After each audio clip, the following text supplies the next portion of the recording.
네, 지금 뭐 현 정부에서 추진하는 도심 재생 사업의 가장 큰 걸림돌로 떠오를 것 같은데요.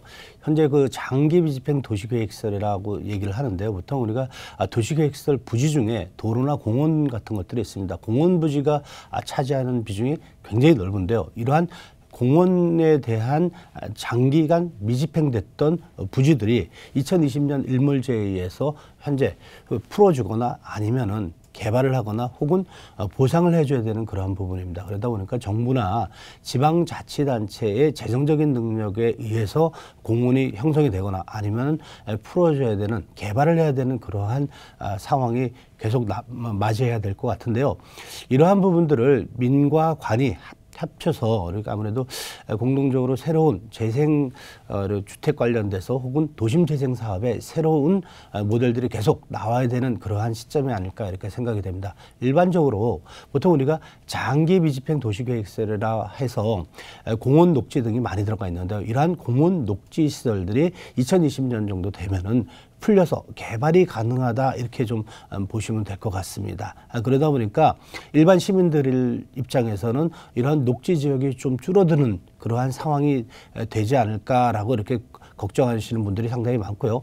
더불어서 사실 상속을 받았는데 내 땅이긴 하지만 매해 세금만 납부하던 그렇게 굉장히 좀 힘들었던 그 개인 소유자 입장에서 봤을 때는 굉장히 좋은 그런 뉴스라고 말씀을 드리겠습니다. 이러한 부분들에서 조금 더 구체적으로 좀 알아보도록 하겠습니다.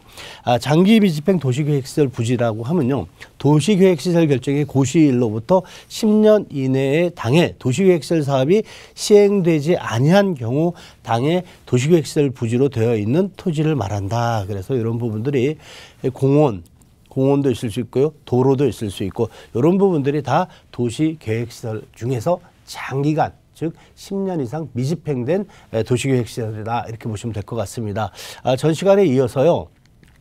오늘은 이 공원, 도로 등 도시계획시설의 예정 부지가 현재 건축 등의 행위 제한이 있으나 지자체의 재정 부족으로 인해서 장기간 미집행되고 있는 도시시설에 대한 민원이 적지 않다. 그래서 이런 민원 부분들을 과연 어떻게 해결할 것이냐에 대한 답변이 바로 일몰제라고 얘기를 할 수가 있고요. 98년 12월 달에 헌법 불일치 판결로 인해서 99년도에 6월경에 지금 향후 20년 동안 유예기한을 뒀었고요. 이 유예기한이 끝나는 2020년 7월 1일 날 일몰제로 인해서 장기 미집행, 즉 10년 이상 도시계획시설 부지로 묶였는데 미집행된 그러한 부지 같은 경우는 풀어주거나 혹은 시에서 혹은 지방자치단체에서 매수를 하거나 개발 계획을 세우겠다라는 것이 주된 요지다라고 말씀드릴 수가 있고요. 시간적 기준을 설정하고 그에 따른 미집행 도시계획설의 해제 여부를 결정하여 지자체의 재정 문제와 토지 소유자의 재산권 제한에 관한 민원을 해소하고자 하는 것이 일몰제의 주된 내용이다 이렇게 보시면 될 것 같습니다. 그래서 사실 이 도시계획시설 결정 고시일로 20년 경과될 때까지 당해 도시계획시설에 사업이 시행되지 않는 경우는 그 고시일로부터 20년이 되는 날 그 다음 날에 효력이 상실하도록 규정하였다. 그래서 제48조에 규제를 했습니다. 이런 것이 결국은 2020년 7월 1일자로 장기 미집행 도시계획설에 대한 일몰제 한꺼번에 없어진다라는 것입니다. 그래서 요즘 한간에는 공원 부지 투자, 또 그린벨트 투자 전화들 많이 오고 있고요. 또 이런 데 투자하면은 대박 날 수 있다라고 얘기를 하지만 굉장히 위험 요소들이 상당히 많이 있습니다. 이런 부분들을 꼼꼼히 살펴보시고 진행을 하셔야 되고요. 주위에 전문가가 없다 그러면은 해당 지방자치단체에 도시계획시설과에다 전화를 하셔갖고요. 이 지역의 도시계획시설들이 향후 어떤 계획을 있는지에 대해서 꼼꼼히 살펴보고 투자를 하셔야 된다고 얘기를 하시는데 얘기를 드리겠습니다. 다만 이 중에서도 여러분들이 바로 알아볼 수 있는 부분들이 있는데요. 이러한 장기 미집행 도시계획시설에 또 다른 규제사항이 있는데 바로 비오톱이라는 규제입니다. 이 비오톱이라는 것은 장기 미집행 도시계획시설을 관련돼서 일몰제 관련돼서 법 제정이 난 이후에 됐습니다. 그래서 약 한 2015년서부터 진행됐다 이렇게 보시면 될 것 같고요. 현재 진행형입니다. 새로운 규제인데요. 비오톱 1등급 같은 경우에는 그린벨트와 공원이 함께 섞여져 있는 정도로 규제가 매우 강력합니다.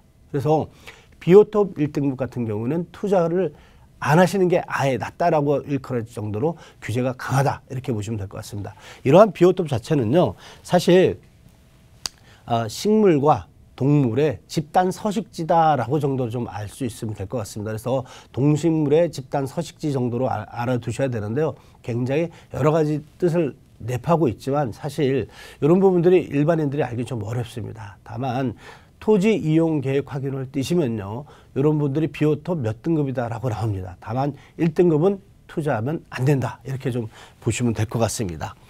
사실은 이렇게 다양한 서식 공간이 비오톱이라고 하지만 식물의 집단 서식지다 이렇게 보시면 될 것 같고요. 그러다 보니까 이렇게 비오톱 평가 등급으로 1등급, 2등급, 3등급이 있는데요. 1등급 같은 경우는 아예 안 된다. 하여간 비오톱 1, 2등급은 좀 힘들다 이렇게 좀 보시면 될 것 같습니다. 그래서 그린벨트와 공원을 합쳐놓을 정도로 굉장히 규제가 강하다 이렇게 보시면 될 것 같습니다. 그래서 이러한 부분 같은 경우에는요, 녹지나 도시 생태 현황들을 활용해서 여러 가지 그러니까 규제를 강화를 하고 있지만 현재 공원 부지를 대체할 수 있는 규제 상황이다 이렇게 보시면 될 것 같고요. 지금 장기 미집행 도시계획시설 일몰제로 인해서 공원이나 녹지에 투자하시는 분들 같은 경우에는 비오톱이 1등급이냐 2등급 꼭 따져보시고 투자해야 된다라고 말씀을 드리겠습니다.